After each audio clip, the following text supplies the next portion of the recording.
On Thursday, the Supreme Court cleared the way for emergency abortions in Idaho despite a near total statewide ban on the procedure. But the way that they did it is to essentially punt on the case that they had originally said they were going to decide. They did it through what's called a dig. DIG. It stands for dismissed as improvidently granted. It's a rare move, but basically the court's saying, yes, we know we originally agreed to hear this case, and in fact, we heard oral argument and took briefing, but so much has changed now that we're just going to skip weighing in and send it back down to the lower court. We might get to it later.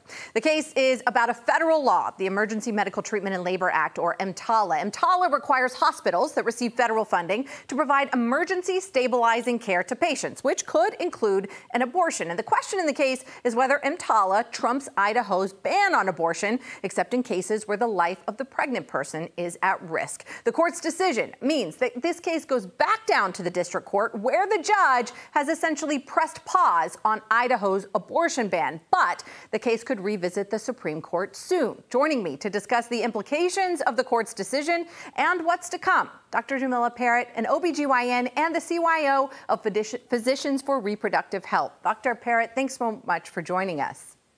Thank you for having me.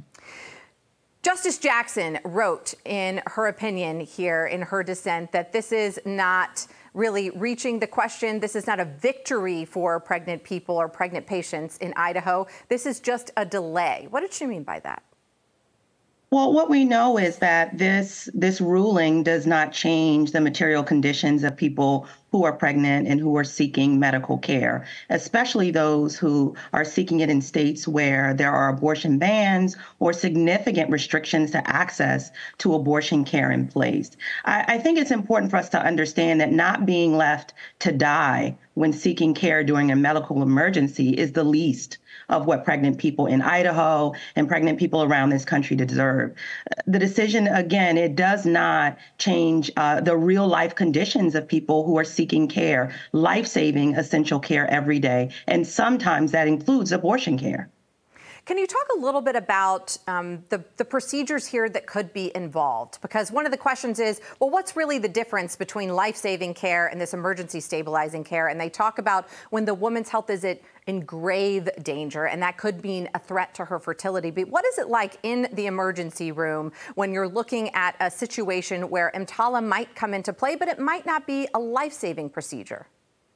Well, I think the real question to ask is who gets to decide, right? Are we depending on medical and scientific evidence? Are we depending on the expertise of healthcare providers that are caring for that patient in real time? Or are we dependent on people with no medical training, who are not familiar with the research, who have never cared for pregnant people to decide what constitutes an emergency or not? These decisions are made in split time, in seconds. You don't have the luxury of calling your hospital attorney to determine whether or not they believe that this is actually a legitimate life-saving emergency.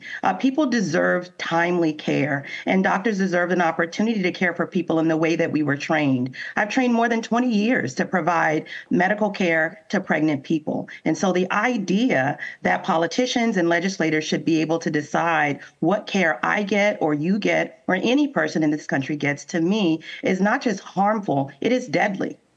In talking about those split-second decisions that came up at oral argument, where they discovered during oral argument that, in fact, doctors are still able to make conscience objections if they don't want to engage in an abortion procedure. They are still allowed to say that is against my conscience. I don't want to do that. That was one of the questions that perhaps made the court kick the can down the road on this case. But they have now punted on 2 abortion-related cases this term, including the mifepristone case. What do you think that's signaling to the community about where the court's going on abortion, if anything?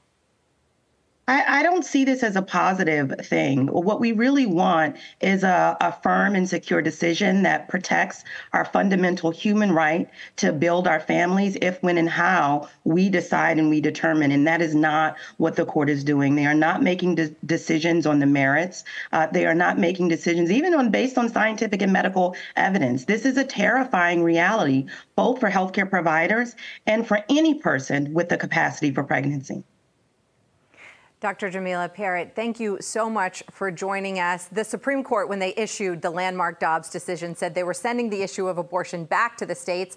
That doesn't seem to be the case. As they continue to have to grapple with that decision, we'll have to have you back the next time an abortion case appears on the docket. Absolutely.